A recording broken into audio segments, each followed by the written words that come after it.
여러분 혹시 여러분 주변 분에게 정말 중요하고 또 정말 어떻게 보면 자기의 관심 갖는 분야에 대해서 열심히 설명하고 이야기를 했는데 상대방은 전혀 관심도 없고 그게 나와 무슨 상관이냐라고 이렇게 반응하는 그런 일들이 종종 우리에게 있지 않습니까?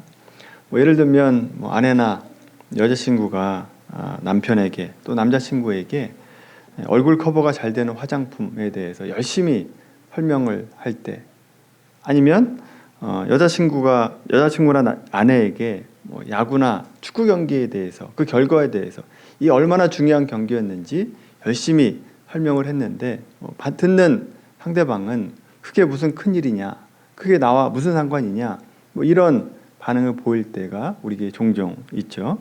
그때 허탈하고 또 어떻게 보면 답답하게 생각이 들지도 모릅니다. 오늘 본문에 보면 사도 바울이 그것과 비슷한 상황에 처해 있었습니다. 자, 벨릭스 후임으로 베스도라고 한 사람이 로마 총독으로 부임을 하게 됩니다. 베스도는 벨릭스로부터 아주 골치 아픈 죄수 한 명을 이어받게 되는데 그 사람이 바로 사도 바울이라고 하는 사람입니다. 유대 지도자들은 바울을 죽여야 된다라고 아우성 치고 있었고 또 그 기세가 얼마나 대단했든지 베스도 총독은 과연 이 사람이 어떤 흉악한 범죄를 저질렀기에 이렇게 유대인들이 이렇게 아우성 치고 있는가 궁금한 마음이 들었을 겁니다.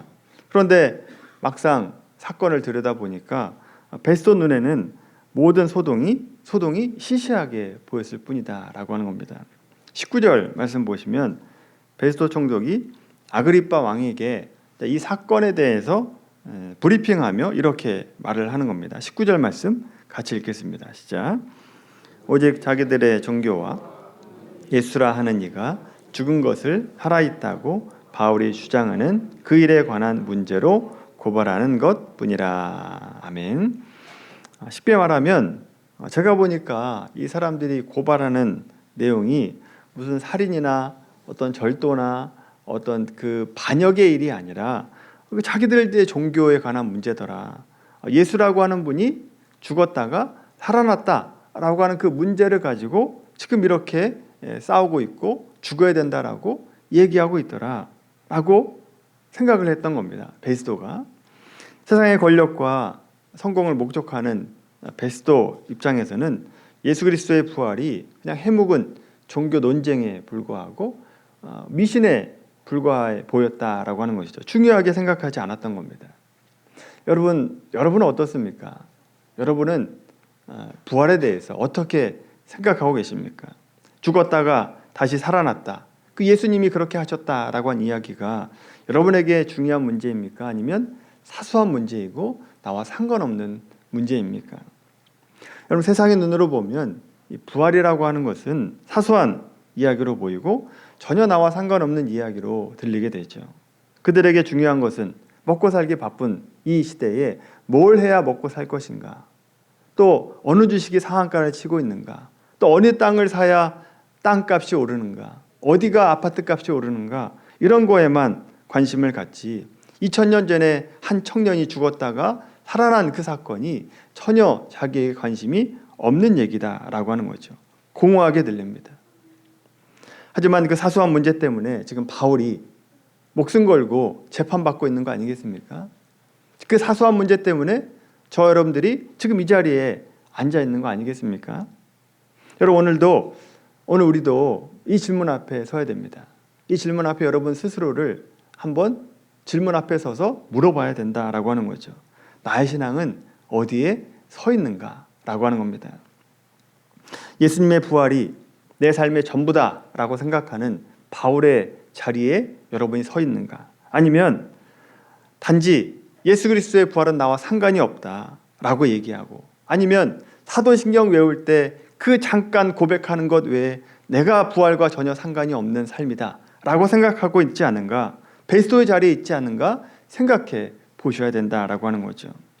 오늘 말씀을 보면서 우리 자신이 현재 신앙의 모습을 돌아보길 바라고, 또 여러분이 결단할 것이 있으면 결단하는 시간이 되기를 바랍니다. 여러분 바울에게 예수님과 예수님의 부활은 타협할 수 없는 신앙의 핵심이었습니다. 그래서 자기 인생 전체를 예수 그리스도의 부활을 전하는 것에 목숨을 걸고 살았던 사람이 바로 사도 바울 아닙니까? 만약 부활이 없다라고 한다면 여러분, 신앙이라고 하는 것은 그냥 모래 위에 쌓은 집에 불과합니다. 그냥 금방 무너져 버리는 집에 불과하다라고 하는 거죠. 고린도전서 15장 말씀 보시면 바울이 부활에 대해서 논리적으로 아주 단호하게 선포하는 내용이 나오는데, 말씀 한번 찾아보겠습니다. 고린도전서 15장 말씀입니다. 사도행전 뒤쪽으로 넘어가시면 282페이지입니다. 고린도전서 15장 13절부터 19절까지 말씀입니다. 고린도전서 15장 13절에서 19절까지 우리 다 같이 한 목소리로 함께 읽겠습니다. 만일 죽은 자의 부활이 없으면 그리스도도 다시 살아나지 못하셨으리라. 그리스도께서 만일 다시 살아나지 못하셨으면 우리가 전파하는 것도 헛것이요 또 내 믿음도 헛것이며 또 우리가 하나님의 다시 살리셨다고 증언하였음이라. 만일 죽은 자가 다시 살아난 일이 없으면 하나님이 그리스도를 다시 살리지 아니하셨으리라. 만일 죽은 자가 다시 살아나는 일이 없으면 그리스도도 다시 살아나신 일이 없었을 터이요 그리스도께서 다시 살아나신 일이 없으면 너희의 믿음도 헛되고 너희가 여전히 죄 가운데 있을 것이요 그리스도 안에서 잠자는 자도 망하였으리니 만일 그리스도 안에서 우리가 바라는 것이 다만 이 세상의 삶뿐이면 모든 사람 가운데 우리가 더욱 불쌍한 자이리라. 아멘. 바울이 확신에 찬 마음을 가지고 부활에 대해서 증명하고 논증하고 있는 부분입니다. 우리가 죄에서 용서받고 하나님 나라에 대한 기대와 소망을 가질 수 있었던 것은 단 하나의 사건, 예수 그리스도의 부활에 달려 있다라고 하는 것을 말씀하고 있는 거죠. 그래서 여러분, 부활이라고 하는 것은 믿어도 되고 안 믿어도 되고 하는 그런 신앙의 옵션이 아니라 정말 중요하고 여기 하나에 내 신앙에 달려있다라고 얘기할 정도로 정말 중요한 것이 예수 그리스도의 부활입니다. 여러분, 엔진이 멈추면 차가 멈추는 것처럼 우리 신앙의 부활이 죽어버리면, 부활이 없으면 우리의 신앙도 결국 죽어버리게 된다라고 하는 거죠. 그래서 여러분, 서양 사람들이 여러분에게 2000년 전에 한 청년이 죽었다가 살아난 것이 왜 중요한가라고 물으면 여러분, 우리가 대답할 거리가 있어야 됩니다. 대답할 이유가 있어야 된다라고 하는 거죠. 부활이 내 신앙의 전부입니다 라고 대답해야 됩니다. 그 부활 때문에 내가 과거에 예수님을 믿었고 그 부활 때문에 현재 내가 신앙생활하고 있는 것이고 부활 때문에 내일 있음을 보증하는 그 사건 때문에 내가 열심히 신앙생활하는 것이고 어려운 가운데도 소망을 잃지 않는 것입니다. 이렇게 대답할 수 있어야 된다라고 하는 거죠.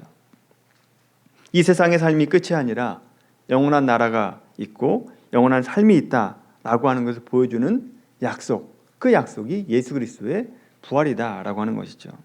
여러분, 우리 모두가 예수 그리스도의 부활을 믿고 또 우리도 예수님이 부활하신 것처럼 우리도 산자, 육신을 입고 살아날 것을 믿고 소망하는 우리 모두가 되기를 바랍니다. 자, 여러분, 이렇게 부활이라고 하는 것을 믿는 자다라고 한다면 어떻게 살아가야 되겠습니까? 부활을 믿는 자와 부활을 믿지 않는 자의 삶이 똑같을 수는 없죠. 똑같을 수가 없습니다. 영원한 나라가 있음을 믿는 자와 믿지 않는 자는 그 삶이 다르죠. 여러분, 좋은 예로 학창시절을 한번 떠올려 보세요. 자신의 꿈을 위해서 원하는 대학에 들어가고자 하는 학생들은 내일을 목적하기 때문에 오늘을 절제하는 삶을 살아가게 됩니다. 내일이 없는 삶은 없는 학생들의 삶과 다를 수밖에 없다라고 하는 거죠. 내일을 꿈꾸는 학생들, 현재의 삶을, 현재의 즐거움을 절제합니다.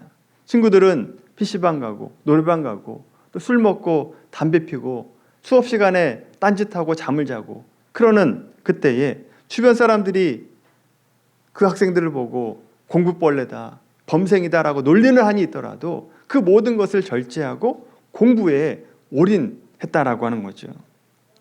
모든 것을 참고 내일을 위해서 인내하고 책상에 앉아 있는 겁니다. 왜요? 내일이 있기 때문에 그렇습니다. 내일의 소망이 있기 때문에 그렇죠. 반면에 내일의 소망이 없이, 준비도 없이 오직 현재의 즐거움을 살아가는 학생들은 어떻습니까? 다를 수밖에 없죠. 즐기죠. 교복을 줄여 입고 PC방 가고 놀러 다니고, 어떻게 하면 공부하지 않을까? 시험 기간이 축제 기간입니다. 금방 끝나니까, 놀 수 있는 시간이 많아지니까. 여러분, 우리가 한번 생각해 보시죠. 그 학창 시절 우리도 알게 모르게 공부하는 학생들을 부러워하지 않았습니까? 나도 저렇게 살고 싶다. 부러워할 때가 있다라고 하는 거죠. 왜 부러워하느냐?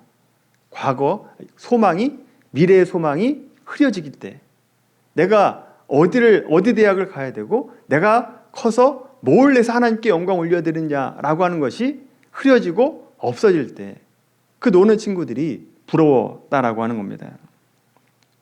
여러분, 이 둘 중에 삶 가운데 어느 게 지혜롭고 현명한 삶입니까?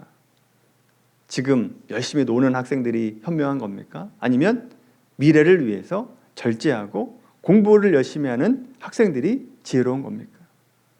열심히 공부하는 학생들이 지혜로운 거죠.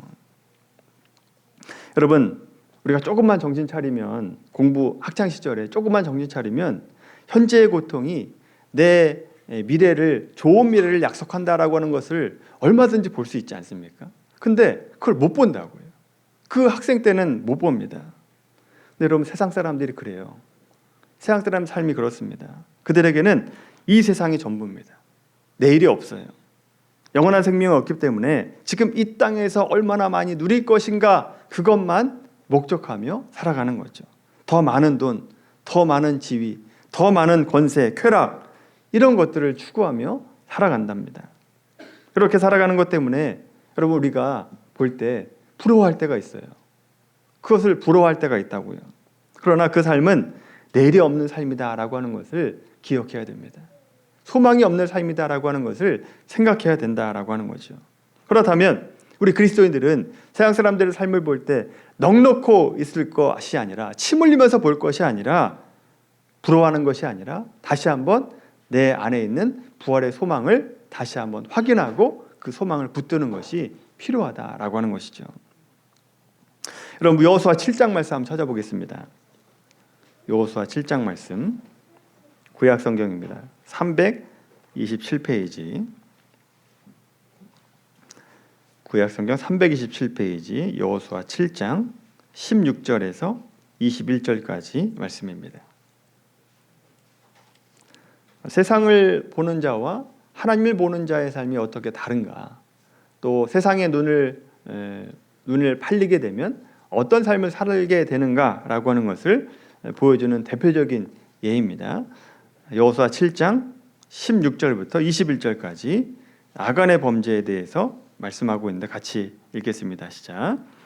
이에 여호수아가 아침 일찍 일어나서 이스라엘을 그의 지파대로 가까이 나오게 하였더니 유다 지파가 뽑혔고, 유다 족속을 가까이 나오게 하였더니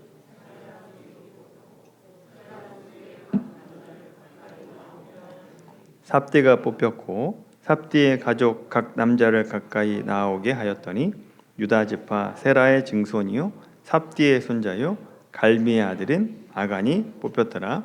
그러므로 여호수아가 아간에게 이르되, 내 아들아 청하노니 이스라엘의 하나님 여호와께 영광을 돌려 그 앞에 자복하고 내가 행한 일을 내게 알게 하라. 그 일을 내게 숨기지 말라 하니, 아간이 여호수아에게 대답하여 이르되, 참으로 나는 이스라엘의 하나님 여호와께 범죄하여 이러이러하게 행하였나이다. 내가 노력한 물건 중에 시날산의 아름다운 외투 한 벌과 그 무게가 50세겔 되는 금덩이 하나를 보고 탐내어 가졌나이다.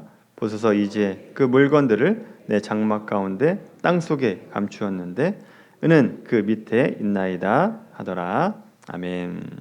오늘 본문의 배경은 이스라엘 백성들이 여리고성을 무너뜨리고 승리한 이후의 일입니다. 이 싸움을 하기 전 하나님께서 뭐라고 말씀하셨는가? 이 성 가운데 모든 것은 다 나에게 돌려라 라고 말씀하셨습니다. 왜냐하면 여리고 가나안 땅에 들어가는 첫 성이었기 때문에 첫 승리는 하나님의 것이다. 하나님께 영광을 돌려야 된다라고 하는 의미로 다 하나님께 돌리라고 하고 싸움에 내보냈는데, 그런데 유대 지파의 아간이 하나님 명령을 어기게 되고 화려한 외투 한 벌과 은 200세겔과 금 한 덩이를 자기가 몰래 숨기고 말았다라고 하는 겁니다. 왜 이렇게 한 겁니까? 아간이 왜 이렇게 한 겁니까? 잘 한번 생각해 보십시오. 왜 이렇게 했는가? 아간의 눈에는 하나님 말씀에 순종하는 것은 멀게 느껴졌습니다. 그리고 눈앞에 있는 당장의 그 외투와 은과 금이 가까이 보였다라고 하는 겁니다. 하나님 말씀은 멀게 느껴지고 세상의 만족은 가깝게 느껴졌기 때문에 그 명령을 어기고 돈을 취하게 됐다라고 하는 것입니다. 여러분, 하나님 말씀이 멀어졌어요. 아간에게. 멀어지니까 눈앞에 있는 물질이 가깝게 보이는 거죠. 소망이 없어지니까 현재의 즐거움과 쾌락만 추구하게 된다라고 하는 것입니다. 우리 자신에게 한번 이제 정직하게 한번 물어보십시오. 여러분은 신앙생활의 보상을 무엇을 보상받기를 원하며 신앙생활을 하고 있습니까? 정직하게 살고 주님의 뜻대로 살았을 때 그 결과로 무엇을 얻기를 바라고 있습니까?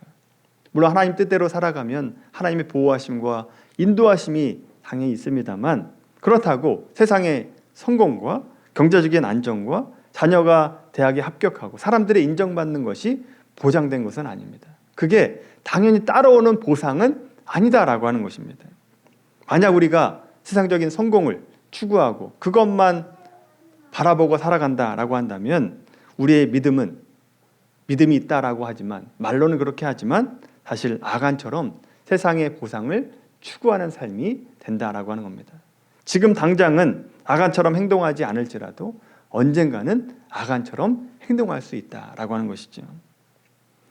여러분, 성경에서 약속하는 보상은 예수님께서 받으신 그 모습 그대로가 우리의 모습이 된다라고 하는 것을 생각하셔야 됩니다. 예수님께서 공생애를 하시면서 고난받고 핍박받고 예수님 따르는 것이 역시 선한 일이고 좋은 일이라고 할지라도, 여러분, 예수님은 결국 십자가에 달려 돌아가셨죠. 그러나 그 십자가에 달려 돌아가심으로 많은 사람에게 생명을 주었습니다. 세상의 보상이 아니라 영적인 보상을 주었죠. 우리도 마찬가지입니다. 우리가 예수님 믿고 살아간다고 세상적인 복이 오는 것이 아니라 힘들고 어렵고 예수님께서 당하신 것처럼 고난받고 핍박받을 수 있습니다. 그런데 그렇게 살아가면 여러분들을 통해서 영생의 복, 영원한 복을 여러분 주변 사람들이 받게 되고, 물론 나도 받게 되는 삶을 살아가게 되는 것이죠. 이 세상에서 고난받고 핍박당한다 할지라도 우리가 실망하거나 좌절하지 마십시오. 그 이유가 뭡니까? 예수님이 부활하셨던 것처럼 우리도 부활할 것이기 때문에 그렇습니다. 영원한 소망이 있기 때문이다라고 하는 거죠. 진짜 보상은 이 땅에서 받는 것이 아니라 하나님 나라에서 받는 것임을 알기 때문에 어려워도 힘들어도 이길 수 있고 또 극복해 나갈 수 있게 되는 것이죠. 여러분, 따라서 우리가 교회 안에서조차 세상적인 성공 스토리가 간증처럼 이야기되어지고, 가난한 것을 부끄러워하고 조그만 차 타는 것을 부끄러워하고 있다라고 한다면, 여러분, 우리도 베스도처럼 부활신앙을 사소한 것으로 여기고 있기 때문이 아닌가를 돌아보셔야 된다라고 하는 겁니다. 우리 가운데 이런 생각을 하는 분들도 아마 있을 겁니다. 하나님 말씀에도 순종하고 또 세상적으로도 성공하면 더 좋은 거 아닙니까? 그렇게 생각하는 분이 있지 않습니까? 양쪽에 다 성공하면 되지 않습니까? 오늘 본문으로 말하면 베스도 자리에서 바울의 신앙을 가지고 있으면 일석이조 아닙니까? 이렇게 생각을 할 겁니다. 그런데 여러분, 세상의 권력과 부를 누리면서 동시에 순교자적인 삶을 살 수는 없습니다. 그건 불가능한 일이다라고 하는 거죠. 재미난 이야기가 있습니다. 옛날 어떤 부자에게 가장 빠른 말이 있었습니다. 세상에서 가장 빠른 말. 그런데 이 부자에게 또 하나의 자랑거리가 하나 있었는데, 가장 힘이 세고 튼튼한 나귀 한 마리가 있었어요. 가장 빠른 말과 가장 튼튼한 나귀가 동시에 이 부자에게 있었다라고 하는 거죠. 그래서 어느 날 부자가 생각을 한 겁니다. 만약 가장 빠른 말과 가장 튼튼한 나귀를 같이 한 멍에 묶어서 끌게 되면 가장 빠르고 가장 튼튼한 수레가 될 것이다 라고 한 기대를 가졌던 겁니다. 그래서 부자는 말과 당나귀를 수레에 묶으면서 이제 최고의 속도를 가진 가장 튼튼한 수레를 내가 가졌다, 이렇게 자랑을 했던 겁니다. 근데 막상 짐을 싣고 출발을 하니까 어떤 일이 벌어졌는가? 빠른 말은 열심히 앞으로 달려가려고 했었지만 힘세고 끈질긴 이 당나귀는 자꾸 뒤에서 잡아당기는 겁니다. 결국 어떤 일이 벌어지는가? 당나귀 때문에 앞으로 나아가지 못하는 말은 금방 지쳐버렸고, 또 당나귀는 뒤에서 그 발걸음을 따라오느라고 자꾸 발이 얽히면서 쓰러지고 넘어지고 결국 그 수레는 멈춰서게 됐다라고 하는 겁니다. 결국 그 자리에 가다가 멈춰버렸다라고 하는 겁니다. 여러분, 이 이야기가 말하는 것은 바울의 신앙을 가지고 베스도처럼 성공하면 어떨까라는 생각을 가진 자들에게 주어지는 예화입니다. 하나님을 따르는 마음은 빠른 말처럼 힘차게 달려나가려고 합니다. 그런데 세상을 사랑하는 마음은 당나귀처럼 그 빠른 말을 붙잡아요. 뒷발을 붙잡는다고요. 우리가 보기에는 하나님도 붙잡고 세상을 붙잡으면 얼마나 좋습니까? 라고 얘기하지만, 그러나 현실은 이 둘이 한데 묶여 있으면 최악의 조합이 된다라고 하는 겁니다. 최악의 조합이 되는 거예요. 예수님께서 말씀하셨잖아요. 한 사람이 두 주인을 섬기지 못한다라고 말씀하셨습니다.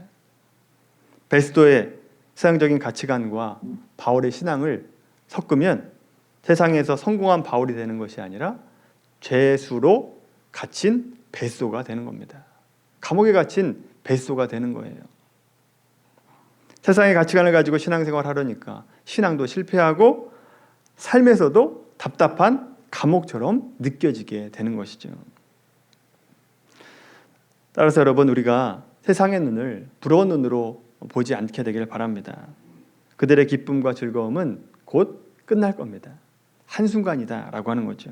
그들의 추구하는 보상은 안개처럼 사라지게 됩니다. 그러나 우리가 믿는 예수 그리스도의 부활을 믿는 자들, 그 부활의 소망을 가진 자들은 여러분, 예수님으로 인해서 영원한 삶을 살아가게 되는 것이죠.